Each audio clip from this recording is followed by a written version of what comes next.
लेकिन मुझे फ़क्र होता था कि मैं वैसे महाविद्यालय में काम करता हूँ जिसके संरक्षक वो हैं डॉक्टर महेंद्र प्रसाद। इतने कार्य किए इस इलाके के लिए वो कि वो मसीहा है इस इलाके की। तो ये सारी बातें को देखते हुए ऐसा लगता है कि जो इस इलाके का सूरज था वो अस्त हो गया। तो तीन चीज़ उनमें सर बहुत मार्के की चीज़ थी कि अनुशासन प्रिय बहुत थे। पार्लियामेंट में कितना दबदबा था उनका, मैंने आंखों से देखा है। देखिए नमस्कार, आप देख रहे हैं लाइव सिटीज़ और आपके साथ मैं हूँ वसीम खान। अभी हम जहानाबाद में मौजूद हैं। जहानाबाद का ये अक्री है और जिस कॉलेज को हम दिखाने जा रहे हैं उस कॉलेज का अगर हम जिक्र करें तो ज़्यादातर बच्चियाँ जो हैं वो इस कॉलेज में शिक्षा हासिल करती हैं। और अगर हम बात करें तो 40% लड़के तो 60% लड़कियाँ, ये जो परसेंटेज है मुख्ता माना जाता है कि यहाँ ज़्यादातर जो है वो लड़कियाँ पढ़ने आती हैं और शिक्षा ग्रहण करती हैं। ये कॉलेज किंग महेंद्र यानी कि महेंद्र प्रसाद द्वारा जो है वो बनवाया गया है और लगातार जो जहानाबाद और ख़ासतर ग्रामीण क्षेत्र की जो बच्चियां हैं वो यहाँ पढ़ने आती हैं। हम कॉलेज के अंदर जाएंगे और यहाँ जो शिक्षक हैं, यहाँ जो प्रधानाचार्य हैं, उनसे हम बातचीत करेंगे और जानने की कोशिश करेंगे कि किस तरीके से किंग महेंद्र को वो याद कर रहे हैं। तो चलिए हमारे साथ। महाविद्यालय तो छत विहीन मकान की तरह हो गया, जिसके ऊपर का चदरा खत्म हो गया है। हम लोग जिस भरोसे महाविद्यालय में काम करना शुरू किए थे, जिस दिन से काम करना शुरू किए थे, उम्मीद लगा रखे थे, इनसे बहुत बड़ी उम्मीद लगा रखे थे। हम लोगों ने जब पास किया था, साइंस से पास किया था, केमिस्ट्री मेरा विषय था। पास करने के बाद यूपीएससी और बीपीएससी का सपना सोच कर आए थे यहाँ। उसके बाद जब इस महाविद्यालय में इनका नाम जुड़ा था तो कभी मुझे ऐसा नहीं लगा था कि किसी बड़े इंस्टीट्यूट में मैं नहीं काम कर रहा हूँ। मुझे कभी इनकी वजह से कभी कोई अभाव दिखा नहीं। कभी ऐसा नहीं लगा कि मैं कोई सामान्य महाविद्यालय में काम कर रहा हूँ। मुझे हमेशा लगा कि I am excellent, I am doing excellent and I have done excellent. हर लोग मुझे कोसते थे, अरे यार तू उस महाविद्यालय में क्यों गया, लेकिन मुझे फ़क्र होता था कि मैं वैसे महाविद्यालय में काम करता हूँ जिसके संरक्षक वो हैं डॉक्टर महेंद्र प्रसाद। सर मैं जब पहली बार इनसे मिला था, ऐसे तो ये किंग महेंद्र शुरू से ही थे, 80 से ही थे। 80 से ही जग जाहिर था कि सब लोग किंग महेंद्र ही जानते थे। इनके दर्शन होना, इनसे बात होना सामान्य बात नहीं रहती थी। अगर किसी को दर्शन हो गया, किसी से भेंट मुलाकात हो गई, ये बहुत बड़ी बात होती थी। लेकिन चूंकि मैं उनके महाविद्यालय का प्राचार्य था, इसलिए कभी कभी मुलाकात हमको अवसर मिल जाता था। दिल्ली में या जब कभी पटना में भी मुलाकात हुई, इनसे मिलने के बाद सर ऐसा कुछ लगता ही नहीं था कि मेरे अंदर कोई दुख है, कोई तकलीफ़ है। सारे तकलीफ़ दूर कर देते थे। आज भी सर उनका नाम लेकर के जिस कार्यालय में मैं गया, महाविद्यालय, विश्वविद्यालय, राज्य सरकार, इवन राजभवन में गया, लालजी टंडन और कई गवर्नर से मिला, और जब भी मैंने उन लोगों को संबोधित किया तो लगा मुझे कि मुझ में आत्मबल है। इनकी वजह से वो सब बल रहता था। आज वो सारे बल लगते हैं कि मैं निष्प्राण हूँ, मुझ में वो एक्टिविटी अब नहीं रही, मेरे ऊपर का वो साया हट गया। अब तो बस उनका वचन निभाना है। उन्होंने जो मेरे सामने कहा था, जो उन्होंने सोचा था, वो सब उनकी सोच को पूरा करना है, ये मेरा दायित्व है सर। और उन्होंने लॉन में ले जा कर के जो मुझे सहारा दिया, संबल दिया। जब मैंने उनका पाँव छूना चाहा तो उन्होंने टोका, अरे प्रिंसिपल तुम मेरा पाँव छूते हो, तुम प्राचार्य हो। मैंने कहा सर मैं प्राचार्य कॉलेज का हूँ। मेरे पिताजी कहा करते थे कि आप उनके साथ पढ़ते थे, तो आप मेरे पिता तुल्य हैं, तो आपका पैर छूना तो मेरा सौभाग्य है।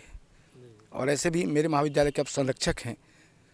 और क्या बताऊँ, इन दोनों भाइयों के अटूट प्रेम को देखकर मुझे लगा था कि भगवान हर दो भाई जो पैदा करते हैं, इसी तरह की राम लक्ष्मण की जोड़ी पैदा रहे। आज तक कभी जो कुछ भी मांगा, उन्होंने कहा अच्छा तुम भोला से बात कर लो ना, भोला इस बात को संभाल लेगा, इस काम को कर देगा। कभी ना नहीं कहा? अरे सर ना तो शब्द उनकी डिक्शनरी में था ही नहीं। जो मिल गया ऐसा कोई नहीं हुआ जो उसके पास जाने के बाद निराश लौटा हो। कभी निराश नहीं, कोई। मैं तो प्राचार्य था, मुझे तो कुछ हक भी था उनसे मांगने का। जो बिना हक का भी उनसे मांग उनके पास गया और जो रखी मांग वो पूरे हो गए। लड़के मजदूर किसान के लड़के ये सब पढ़ेंगे पास करेंगे तो फिर हम लोग को दिक्कत हुई खेती में ई में बारी में, लेकिन उनकी सोच दूसरी थी।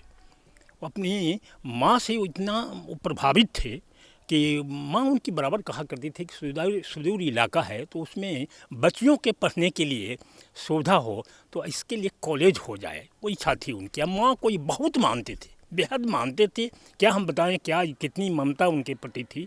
तो ये सारी बातें को देखते हुए ऐसा लगता है कि जो इस इलाके का सूरज था वो अस्त हो गया है। पूरे इलाके में इसके लिए बहुत गहराई से तकलीफ़ है उसके लिए कि एक बहुत बड़ा चमकता हुआ सितारा जो था उसका अंत हो गया, हम लोगों की भलाई करने वाला वो गुजर गया। अब कैसे हम लोगों का कल्याण होगा?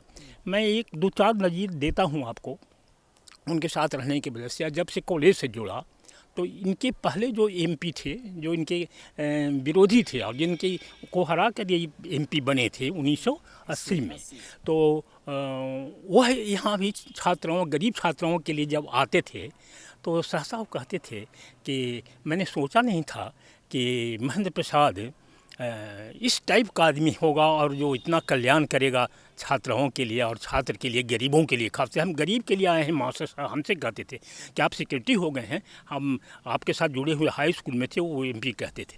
तो तू ऐसे तो इतने कार्य किए इस इलाके के लिए वो कि वो मसीहा है इस इलाके के। वो वाक़या क्या है जब ये क्षेत्र जो है वो बाढ़ आया था और वो हाथी पर सवार होकर नींव रखने आए थे इस कॉलेज का, वो वाक़या थोड़ा सुना। हाँ, तो उस समय जो वो आए थे तो बिल्कुल यहाँ कोई आवागमन का कोई रास्ता नहीं था, केवल नाव से लोग आते थे। स्कूल में भी जो पढ़ाते थे शिक्षक वो नाव से ही आते थे, पार करते थे, जो बाहर से आते थे।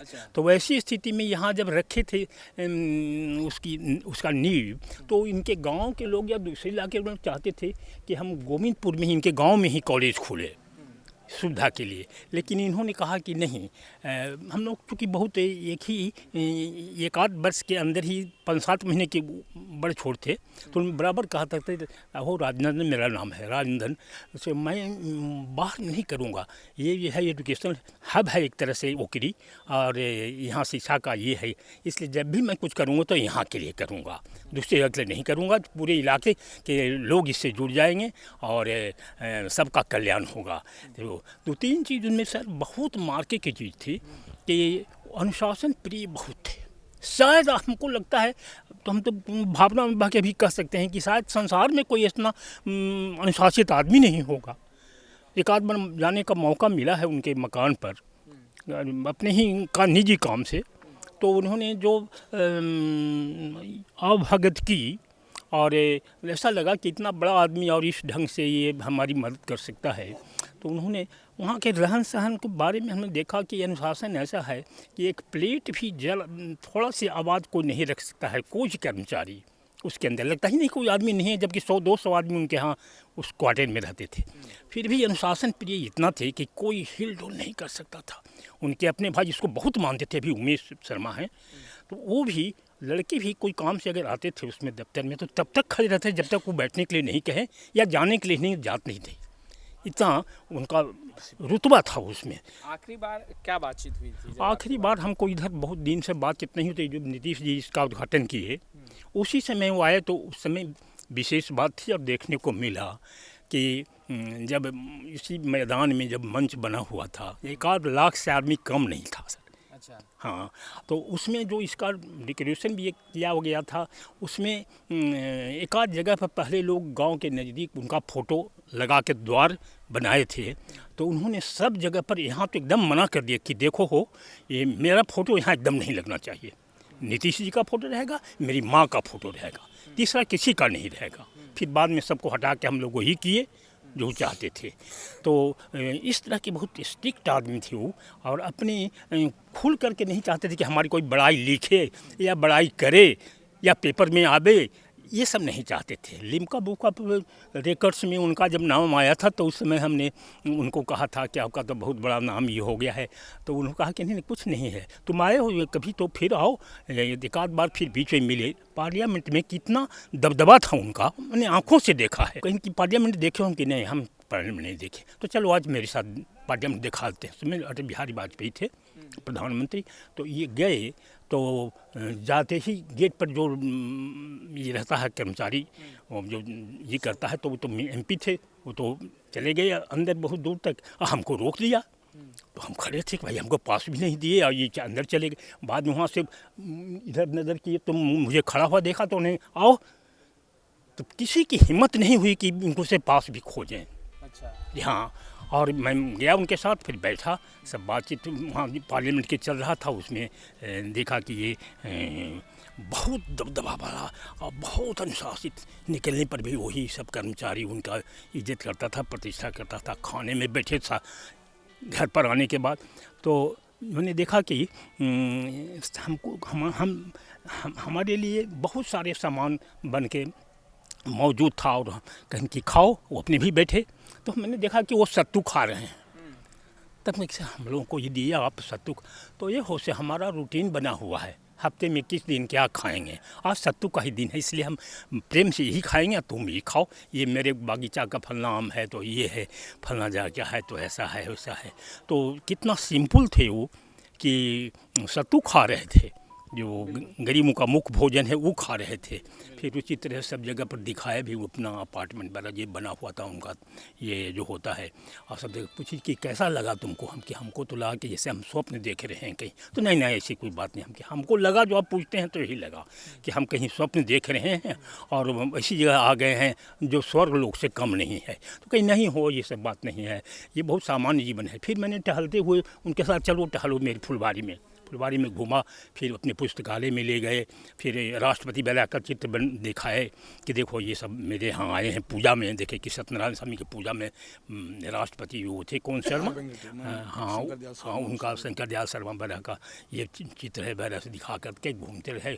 और मैंने कहा कि इतनी सजावट और इतना महंगा पत्थर, इतना बड़ा जो आप लगाए हुए हैं सरकारी क्वार्टर में, अगर इन केस किसी समय आप नहीं पार्लियामेंट का सदस्य रहिए तो ये सब क्या होगा। तो कि क्या होगा हो, ये मेरा हैबिट है, रह जाएगा यहीं, लेकिन मैं रहेंगे इसी ढंग से जो ढंग से हम रहते हैं। तो आपने सुना सरलता से लेके डिसिप्लिन तक और सत्तू खाते हुए तमाम वाक्य जो हैं वो बता रहे थे। और प्रिंसिपल सर ने साफ साफ लफ्ज़ों में कहा है कि किस तरीके से गांव समाज और ख़ास तौर पर जो ग्रामीण क्षेत्र हैं उनकी बच्चियां जो हैं वो आगे बढ़े, शिक्षित हो, उसके लिए लगातार कोशिश और प्रयत्न जो है वो करते रहे हैं। और लगातार यही कोशिश रही है कि शिक्षा जो है वो घर घर तक पहुंचाया जाए।